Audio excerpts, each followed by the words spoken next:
And so this question is asking about ways of having a more enduring practice. And it's a wonderful question because we can, be convinced because of the science or, the reports of people we trust that practicing mindfulness can be very helpful and beneficial in a variety of ways. We can have our own direct experience with that, and yet still it can be challenging for a practice to persist and become enduring. So I think it's wonderful that one is thinking about this because strategizing and being proactive is one of the answers to the question. So the question is, what are good habits to build into practicing to keep the practicing consistent over a long period of time? So here are some thoughts. One is, have a practice that you find satisfying.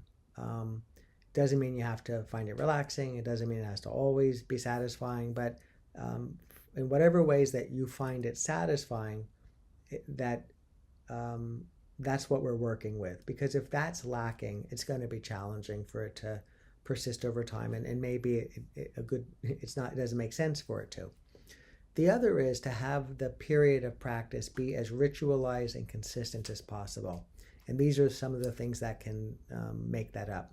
One is same time of day. So I'm a fan as a rule of earlier in the day, earlier in the morning before the morning gets going. Some people are later in the day, not right when you're going to bed because you might be so tired you're not really able to stay with the practice, but in the evening after coming home, before shifting gears to get ready for dinner or something like that.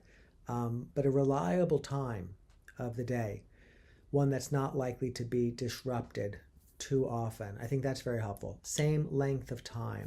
So, you can always sit for longer and you can always get up sooner, but whatever that sweet spot is for you, to have it be roughly the same time of day and roughly the same length of time, and also the same location. Related to that is to have that location be in some ways special.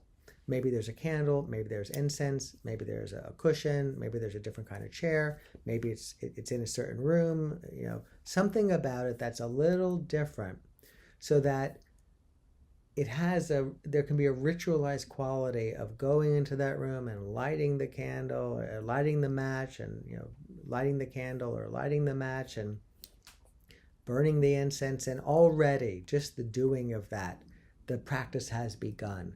Taking your seat is now already something more likely to happen because it's more than just that. It's things that are leading up to it that are part of the practice. Another thing that can be done is, listening to a little music, having a little music playing in the background. I'm agnostic as to whether or not that's a good thing to do. It depends on the person. For some people, their attention might get pulled away by it and they're really just sitting and listening to music, which can be very, very nice.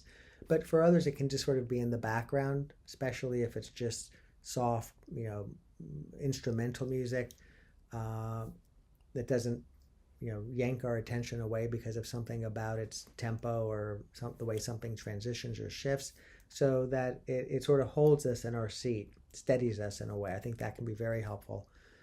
Or, some variation of a sandwich practice. I've shared sandwich practices, add something to the beginning or end of a length of practice that's comfortable, that can be beneficial unto itself, but could also help create that this is a little more interesting, a little more satisfying.